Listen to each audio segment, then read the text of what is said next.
আর বলছিলাম না, বিভিন্ন প্রান্তের দিকে আমরা নজর রাখবো। একটু ঝাড়গ্রামের ছবিটা আপনাদের দেখাই। চারিদিকে নদীগুলো ফুসছে, আর তার ফলে কারা সব থেকে বেশি সমস্যায়? সাধারণ মানুষ ভুক্তভোগী। কিন্তু কেন এরকম পরিস্থিতি, কি অবস্থা সেখানে ছবি দেখাচ্ছি আপনাদের একের পর এক। ডুলুং থেকে শুরু করে ভৈরববাকি, সুবর্ণরেখা, সব নদীতেই জল বেড়েছে। কিন্তু কি পরিস্থিতি আরো ডিটেলে বিষয়ে জানাতে পারবে, ছবিটা জানাতে পারবে রাজু রয়েছে আমার সঙ্গে। রাজুর কাছ থেকে জানতে চাইবো। রাজু, পরিস্থিতি আমরা দেখছি, ছবি আমরা দেখছি, প্রশাসন সদা তৎপর চেষ্টা করছে, কিন্তু এলাকাবাসীর আতঙ্ক তো কাটছে না। কিভাবে মুক্তি মিলবে এখন, ছবিটা ঠিক কি?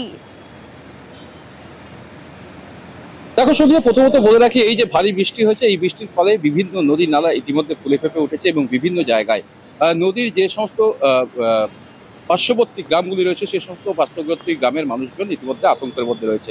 মূলত সুবর্ণরেখা নদী, সেই সুবর্ণরেখা নদীর জলস্তর বেড়েছে, কারণ কালকেই 1,33,000 কিউসেক জল ছেড়েছে গালুড়ি জলাধার। সেক্ষেত্রে এই যে নদীর পার্শ্ববর্তী গ্রামগুলি রয়েছে, সেই সমস্ত নদীর পার্শ্ববর্তী গ্রামের মানুষ এখন আতঙ্কে রয়েছেন, কারণ নদীর পাড় ইতিমধ্যে ভাঙতে শুরু করেছে এবং যেভাবে পাড়ে ধস শুরু হয়েছে, সেক্ষেত্রে গ্রামে যেতে আর বেশি সময় লাগবে না। সেই জায়গায় রাতের ঘুম উড়েছে অধিকাংশ গ্রামের মানুষের। অপরদিকে গ্রামের মানুষের এও বক্তব্য, প্রশাসনের তরফ থেকে ব্যবস্থা নেওয়া হচ্ছে। এই ব্যবস্থা যদি আগে থেকে না হতো, কিছুটা ব্যবস্থা করলে আরো আগে থেকে, তাহলে হয়তো কিছুটা তাদের আতঙ্ক, তাহলে একটু আরো বেশি স্বস্তি পেতে পারতেন সেখানকার মানুষজন। একেবারেই অবস্থা খুব খারাপ। নদীর পাড়ে পাড়ে বাড়িগুলো আছে, এগুলা কিছু থাকবে না।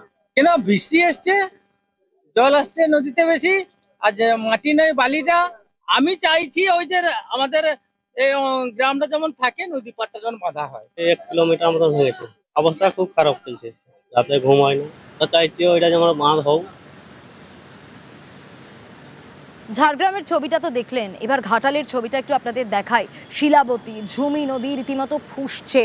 ডিঙি নৌকা যাতায়াতের ভরসা সেখানকার মানুষগুলোর জন্য এখন। দেখুন ছবিটা, ছবিটা দেখলেই বুঝতে পারবেন যে ঘাটালবাসী কি অবস্থার মধ্যে রয়েছে। সেই ছবি আপনাদের দেখাচ্ছি। জলের তলায় যেরকম বাড়ি চলে গেছে, সেরকম চাষের জমি চলে গেছে, দোকানপাট বন্ধ, কারণ কখনো কোমর পর্যন্ত জল, কোথাও আবার তার থেকেও বেশি জল। সুকান্ত রয়েছে আমার সঙ্গে, সুকান্তর কাছ থেকে জানতে চাইবো। সুকান্ত, একেবারে গ্রাউন্ড জিরো থেকে আমরা প্রত্যেকটা ছবি তুলে ধরছি ঘাটালের। এই মুহূর্তে ঠিক কি অবস্থা, তার কারণ যাতায়াতের ভরসা এখন এই ডিঙি নৌকাগুলো এসে দাঁড়িয়েছে, কারণ মানুষ হেঁটেও যেতে পারছে না ঠিক করে। কোথাও বুক পর্যন্ত জল, কোথাও বা কোমর পর্যন্ত জল, বাড়িঘর ভেসে গেছে, রাজ্য সড়ক একেবারে ভেসে যাচ্ছে।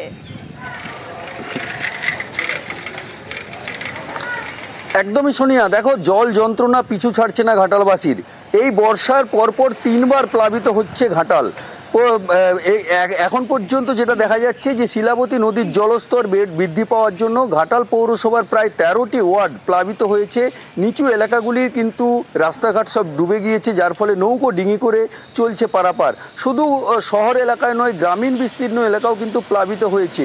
আবারও যে পুরুলিয়া বাঁকুড়া সেই উঁচু জায়গার ভারী বৃষ্টি হয়েছে, যার ফলে কিন্তু ঘাটালবাসী তারা আশঙ্কা করছেন আবারও নতুন করে উঁচু জায়গাগুলি প্লাবিত হবে। অর্থাৎ দীর্ঘদিন তাদেরকে এই জল যন্ত্রণার মধ্যে কাটাতে হবে বলে তারা কিন্তু আশঙ্কায় আছেন। আর সর্বতোভাবে প্রশাসন কিন্তু নজর রেখেছে। তাদের দাবি যে যদি বন্যা পরিস্থিতি আরও বড় হয়, তাহলে কিন্তু বন্যা মোকাবিলার জন্য প্রশাসন প্রস্তুত রয়েছে। ইতিমধ্যে সোনিয়া তোমাকে জানিয়ে রাখি, আজকেই আর কিছুক্ষণের মধ্যে ঘাটালে কিন্তু সেচ মন্ত্রী মানস রঞ্জন ভূঁইয়া তিনি কিন্তু আসছেন এবং প্রশাসনিক আধিকারিকদের সাথে তিনি কিন্তু বৈঠক করবেন। এক কথায় ঘাটালের বন্যা নিয়ে যেমন ঘাটাল বানভাসী এলাকার মানুষ উদ্বিগ্ন, তেমনি প্রশাসন কিন্তু তৎপর রয়েছে। সোনিয়া, একেবারেই, এবং আমাদের এই বৈঠকের দিকেও নজর থাকবে সুকান্ত। নেমে নেমে যাওয়া হচ্ছে, গোটাই তো জল জল হয়ে গেছে রাস্তাঘাট উপরে। সমস্যা, আসা যাওয়ার সমস্যা। 2 দিন ছাড়া জল বেড়ে যাচ্ছে থেকে থেকে। এটা নিয়ে 3বার হলো, একটু করে জল বাড়ছে ব্যাস। জল এখন তো ভালোই জল বাড়ছে, এখন হাঁটুর নিচে জল হয়ে গেছে 1 নম্বর চাতালে আটগোড়া। এইসব দোকানদারি আমাদের অসুবিধা হচ্ছে, গোছ গাছ করতে হচ্ছে, বারে বারে তুলতে হচ্ছে। আর একটু যদি আমরা বাঁকুড়ার দিকে এবার নজর রাখি, বাঁকুড়ার সোনামুখীর 4-5টি গ্রামের সঙ্গে যোগাযোগ বন্ধ হয়ে গেছে, কারণ নদীগুলো ফুঁসছে। সেই ছবি যদি আপনারা দেখেন, সেই ছবি ভয়ে ধরাবে। দেখুন বাঁকুড়াবাসী ঠিক কিরকম অবস্থার মধ্যে রয়েছে। ছবি দেখেই বুঝতে পারছেন নদীগুলো কিভাবে ফুঁসছে, কি ভয়াবহ অবস্থা। সেই ছবি দেখাচ্ছি আপনাদের। টানা বৃষ্টি এবং একাধিক নদীতে এই অবস্থা। বিস্তীর্ণ এলাকা জলমগ্ন, একাধিক রাস্তায় হাঁটু সমান জল, কোমর পর্যন্ত জল, আর জল পেরিয়ে যাতায়াত তাতেই ভোগান্তি। দেবব্রত রয়েছে আমার সঙ্গে, দেবব্রতর কাছ থেকে জানতে চাইবো। দেবব্রত, প্রশাসন চেষ্টা করছে, কিন্তু এলাকাবাসী তারা তো আতঙ্ক কাটিয়ে উঠতে পারছে না, কারণ এই জল কবে নামবে, কিভাবে নামবে, এটাই এখন সেখানকার মানুষজনের মূল চিন্তা। একেবারে দেখো সোনিয়া, মূল চিন্তা নদী বেশ কিছুটা দূরে, কিন্তু এইটা নদী উঠছে, অর্থাৎ এই শালী নদীর যে জলস্ফীতি বৃদ্ধি পেয়েছে, বিপদসীমার ওপর দিয়ে বইছে জল। এই জল চাষের জমিতে চলে এসেছে এবং যোগাযোগের যে রাস্তা, সেই রাস্তার ওপর দিয়ে বইছে। দেখলে মনেই হবে যেন নদীর আকার ধারণ করেছে, কারণ নদীর জল কৃষি জমি একেবারে রাস্তার ওপর বইছে। যেমনটাই তুমি বললে, বেশ কয়েকটি গ্রামের যোগাযোগ বিচ্ছিন্ন, যেমন কুন্দ পুষ্করণী, কাশীপুর সহ 4 থেকে 5টি গ্রামের মানুষজনের বাজার হাট, স্কুল, কলেজ, হাসপাতাল সবকিছু করতে হয় সোনামুখী, বর্ধমান, বাঁকুড়া, কৃষ্ণপুর এই এলাকায় যেতে গেলেই গ্রামীণ সড়কের ওপর দিয়ে যাতায়াত করতে হয়। সেই গ্রামীণ সড়কের ওপরেই কিন্তু কোথাও হাঁটু জল, কোথাও কোমর জল। রীতিমতো জীবনের ঝুঁকি নিয়ে পারাপার করছে কয়েকজন মানুষ। অধিকাংশ মানুষ কিন্তু পারাপার করতে পারছে না, অর্থাৎ গৃহবন্দী অবস্থায় পড়ে রয়েছে। চরম আতঙ্কে রয়েছে এলাকার মানুষজন। গত কয়েকদিন টানা বৃষ্টি, যার জেরে কিন্তু শালী নদীর জলস্তর বৃদ্ধি পেয়েছে, বিপদ সীমার ওপর দিয়ে বইছে এই শালী নদীর জল, যার জেরেই কিন্তু এই সমস্যা। ইতিমধ্যেই মহকুমা প্রশাসন এবং পুলিশ প্রশাসন সদা সতর্ক রয়েছে, তারা নজর রেখেছে এবং এলাকার মানুষের যাতে কোনো রকম সমস্যা না হয়, এলাকার মানুষ যাতে সবসময় সুরাহা পায় এবং তাদের যা কিছু প্রয়োজন সমস্ত কিছুই কিন্তু ব্যবস্থা করছে মহকুমা প্রশাসন। এলাকার মানুষের ওপর প্রতি মুহূর্তে নজর রাখছে। সোনিয়া,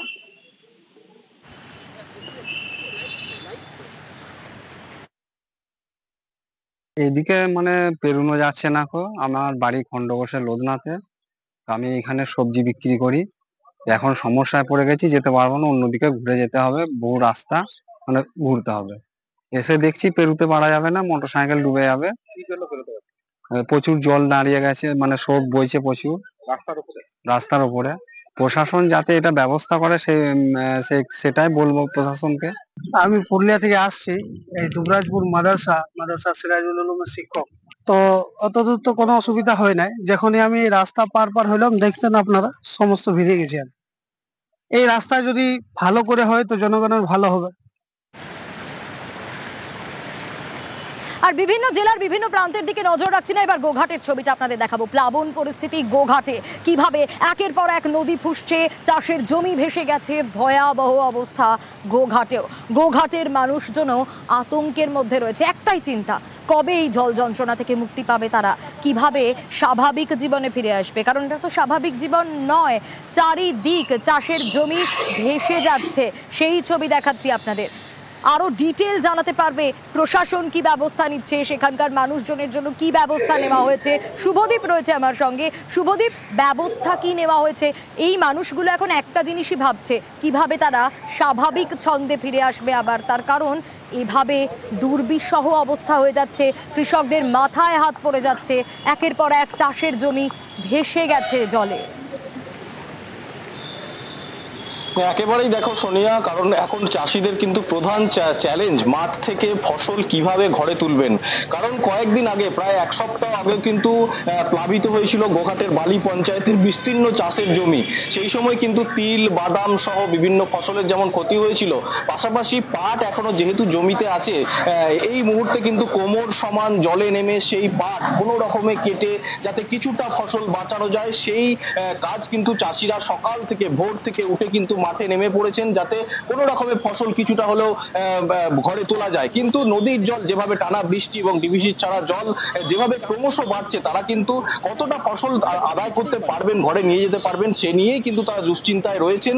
যদিও প্রশাসনিকভাবে ব্লক প্রশাসনের তরফে আশ্বাস দেওয়া হচ্ছে যে সরকারি তরফে যে ফসল বীমা রয়েছে সেই ফসল বীমার আওতায় চাষিরা পড়বেন এবং যে কতটা কি ক্ষয়ক্ষতি হয়েছে তারা দ্রুত তা পরিদর্শন করে যাতে সমস্ত চাষি ফসল বীমা থেকে বঞ্চিত না হন, সেই আশ্বাস কিন্তু প্রশাসনের তরফ থেকে ইতিমধ্যেই চাষিদের দেওয়া হয়েছে। সোনিয়া, বেশ।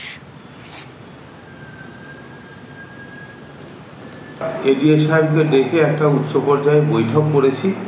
তারপর বিভিন্ন ক্যানেল থেকে জল ছাড়ার ফলে জলের চাপ বেড়ে গেছে আমার শাওড়া অঞ্চল, নকুন্ডা অঞ্চলের একটা পার্ট এবং বালি অঞ্চলের বিস্তীর্ণ এলাকা, যার মধ্যে আমাদের অনেক চাষি ভাই পাট চাষি, বাদাম চাষি এবং তিল চাষি, এদের অভূতপূর্ব ক্ষতি হয়েছে। খুব তাড়াতাড়ি এটা পর্যবেক্ষণ করতে হবে, করে যাতে তাড়াতাড়ি চাষিদের এই ইন্স্যুরেন্সের ব্যবস্থার মধ্যে দিয়ে সেটা দেওয়া যায় সেটা দেখে নিতে হবে। জলে সব ভেসে যাচ্ছে আর পাট টাটারে বাদাম তিল সব নষ্ট হয়ে গেছে। এখন থেকে আতঙ্কে রয়েছি, ঘরেতে সব বেরোইতো আমাদের জল বাড়ছে। পয়লা আষাঢ় থেকে মাঠে জল এইভাবে ভর্তি হয়ে রয়েছে, বাদাম জলেই রয়ে গেছে, পাট এইরকম জলেই সব পচে যাচ্ছে।